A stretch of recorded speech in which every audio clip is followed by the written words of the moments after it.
bank digital currency, which is, by the way, not currency at all. It's software. But they're going to do it for your own good. Obviously, this is a tool of total social control.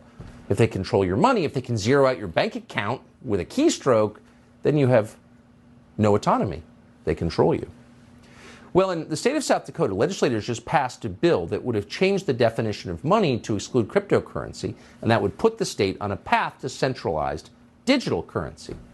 South Dakota's governor, Kristi Noem, the only governor we're aware of who's paying attention to this, vetoed that bill.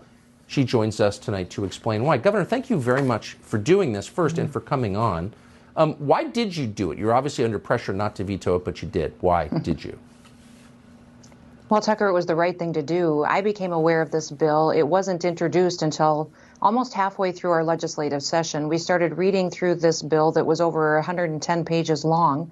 It was sold as an update to the guidelines of the Universal Commercial Code, backed by all of our financial institutions, our banks. As we started reading through it, we saw the section of the bill that changed the definition of currency. And essentially what it did was pave the way for a government-led CBDC, and it also banned any other form of cryptocurrency or Bitcoin or digital currency that existed. So for me, it very clearly was a threat to our freedom. In South Dakota, we are the session that completes its business earliest in the year. We are the first ones to really look at this bill and find out the truth of what's in it. And I did veto that bill. I'm asking my legislators to change their minds, to make the right decision and help me kill this bill once and for all. But I'm telling you, Tucker, we've got the same language coming to over 20 other states. I believe it's to pave a way for the federal government to control our currency and thus control people. It should be alarming to everyone, and it's being sold as a UCC guidelines update. There's no rush to do this. We need to be smart and make sure that we're doing what we can to protect people. I find it ironic that we also are having this discussion at the same time we have banks and credit card companies talking about coding gun and ammunition in a separate code so they can track it.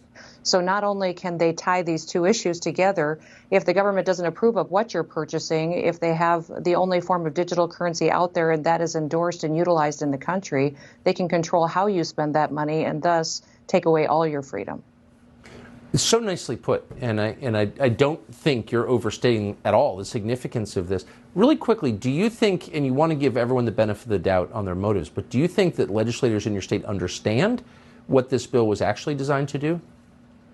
You know, I don't know if they read it, Tucker. That's what is alarming to me, is it was over 110 pages long, and they were told by lobbyists that they had listened to for the last 20 years that it's fine. It's just a regulation update. This is what we do, is adopt federal regulations. But if you start reading it, you see in there is a redefinition of currency, that it says government CBDCs are okay if they're run by the government, but any other form is then banned.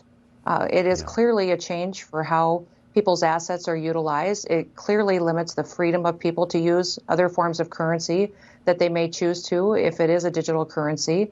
And it is clearly putting power into the hands of government. If anything we should have learned the last several years is the government can't be trusted.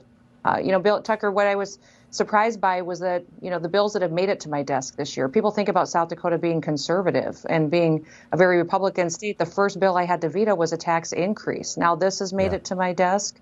We've got other challenges as well. I really hope that what you've done inspires other governors. Appreciate your coming on tonight. Governor Kristi Noem of South Dakota. Thank you. Thank you, Tucker.